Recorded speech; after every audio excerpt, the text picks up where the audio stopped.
Good morning, everybody. Chester ARP Church Devotional Podcast. Pleasure to be with you.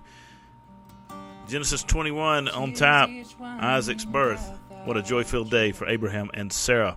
Mitch brings us in, and we'll go. Gives me grace for every trial.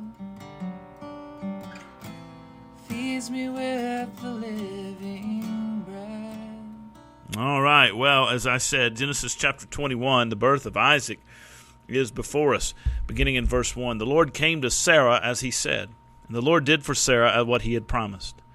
Sarah became pregnant and bore a son to Abraham in his old age at the appointed time God told him. Abraham named his son who was born to him, the one Sarah bore to him, Isaac. When his son Isaac was 8 days old, Abraham circumcised him as God had commanded. Abraham was 100 years old when his son Isaac was born to him. And Sarah said, God made me laugh, and everyone who hears me will laugh. So she also said, who would have told Abraham that Sarah would nurse children? Yet I have borne a son for him in my old age. This is one of the best parts of the Old Testament, in my opinion. Just imagine the joy of Abraham and Sarah at the birth of Isaac. They had been waiting years and years and years. She had been barren. She couldn't conceive. Abraham had been told and promised by God that through his offspring the world would be blessed.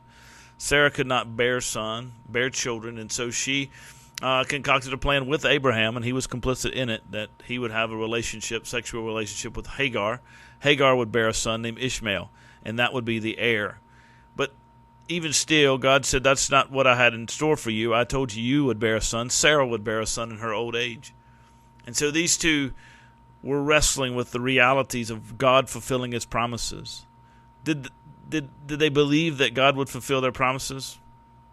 I don't know. I can't say one way or the other. Obviously, they had seen God's evidence in their lives, but we just read yesterday in Genesis chapter 20 about how Abraham failed to trust the Lord to provide, and so he continued to concoct this plan and this idea that Sarah was his sister.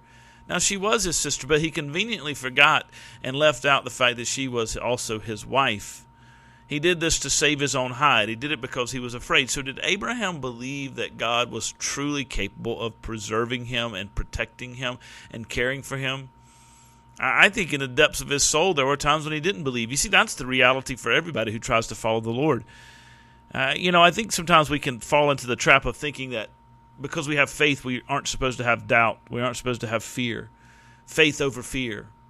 That was a big, big thing that many Christians put forward during the most recent pandemic we had in 2020 through 2021, 2022. Faith over fear. Well, yes, we want to have faith over fear. We want to have courage. We want to have boldness. We want to be brave. But I think sometimes we can communicate the idea that if you have fear, you don't have faith. That's not true. Faith is that which sustains us in the midst of our fears. And Abraham acted out of his fear in a sinful way.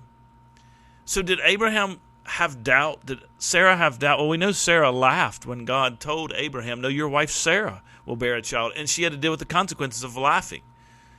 In fact, in this whole passage in verse 6, we read that God has made me laugh, Sarah by her own testimony. Now everyone who hears will laugh with me. Joy of the birth of Isaac. Did they believe God?